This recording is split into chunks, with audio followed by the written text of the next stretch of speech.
Hey guys, JJ back at this time to give you another free play for Tuesday, April 29th. It's going to be Rockies versus the Brewers.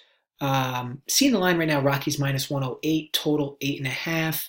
Game's going to be played 7:40 Eastern. It's German Marquez versus Jhoulys Chacin.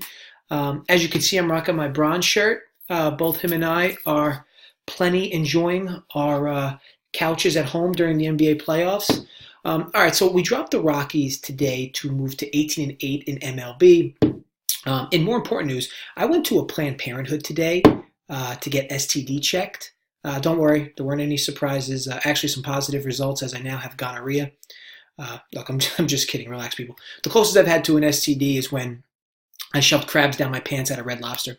I did actually get STD checked a few years back, though, after some questionable decisions on my behalf. And I'll tell you, you will literally find all walks of life, at an STD clinic.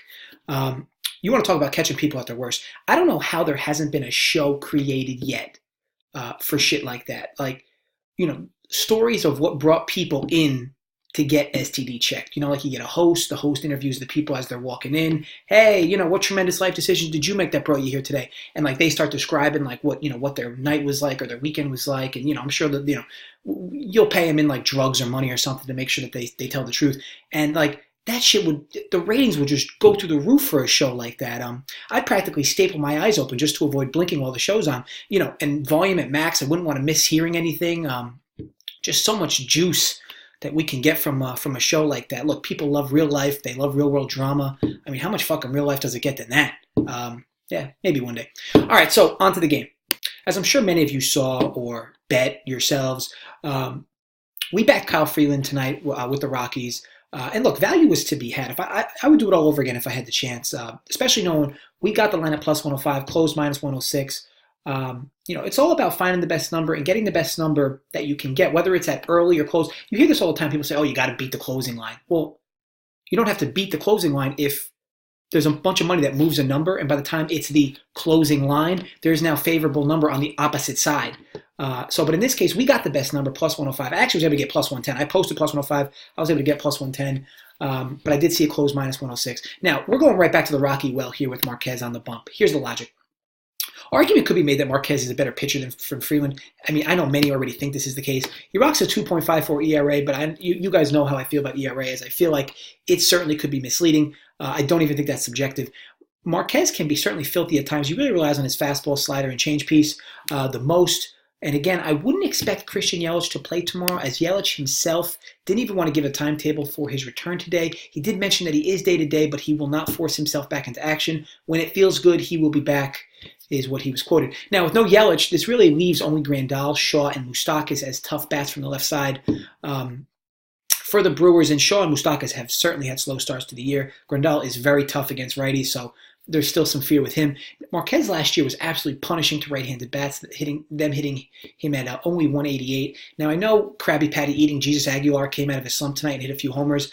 That could be something, that could change for him. He had a tremendous year last year, kind of out of nowhere, and maybe he'll come back to form now. But other than that, Marquez throws very good to right-handed bats, so I would expect him to be able to neutralize the bulk of those Brewers bats in that manner. Now, I know Marquez has great road numbers this year. His ERA is probably, I think it's like under 1. But to me, that's more or less an anomaly. It means nothing coming into this start. Jhoulys Chacin hasn't had a great start to this year himself, with his big problem really being the long ball. He's already given up 7 home runs in 28 innings. And, this has his home run to fly ball rate at sub 20%. His hard hit rate's near 43%, and he is not getting near as many ground balls as he needs to be effective. While that could change tomorrow, I'm certainly not just going to sit here and assume it will. The Rockies are packed with big bats, especially on the left side, that have a lot of pop. So you got to figure he'll make a few mistakes that'll put a ball in the seats, a ball or two in the seats. And so I like our chances there. Now, as for the lineups as a whole, I went over this yesterday. It's pretty much the same thing. The Rockies have plenty of lefties to be effective here. And with no Yelich, we certainly have the lineup edge in our favor. We already know we have the pitching matchup in our favor.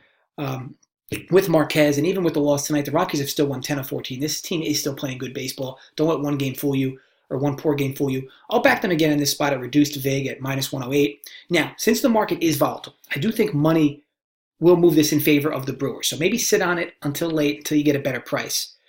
because this won't become like Rockies minus 125 or some shit like that. If it's going to move anywhere, it's going to move in favor of the Brewers, and the Rockies will probably move to a small, very small underdog. But people will see the Brewers thrashing the Rockies tonight, and maybe might want to ride that and pound the Brewers again tomorrow, looking at the price, thinking it's cheap. But again, the value is really to be had on the Rockies side, not the Brewers. Now, if Christian Yelich does end up playing tomorrow, this line will move 15 to 20 vig in favor of the Brewers. So just something to keep in mind. If he sits, the line will not move that much, as the expectation is that he will be sitting tomorrow. I want to thank you guys for watching. As mentioned, we are 18-8 in baseball. I will have a tennis play for you on this channel as well tonight, so stay tuned for that. Again, thank you guys for watching. If you did enjoy the video, as always, thumbs up, and feel free to drop comments below. You guys have been awesome with the comments. Love the loyalty. Love the new subscribers that have been on. Again, this channel does not give you locks. This channel does not give you sure things. We give you calculated bets where we're getting the best value on lines. And that certainly is the case here with the Rockies tomorrow night with Marquez. So again, it's going to be Rockies minus 108 versus the Brewers. Thank you guys again for watching, and I will be back with another video soon.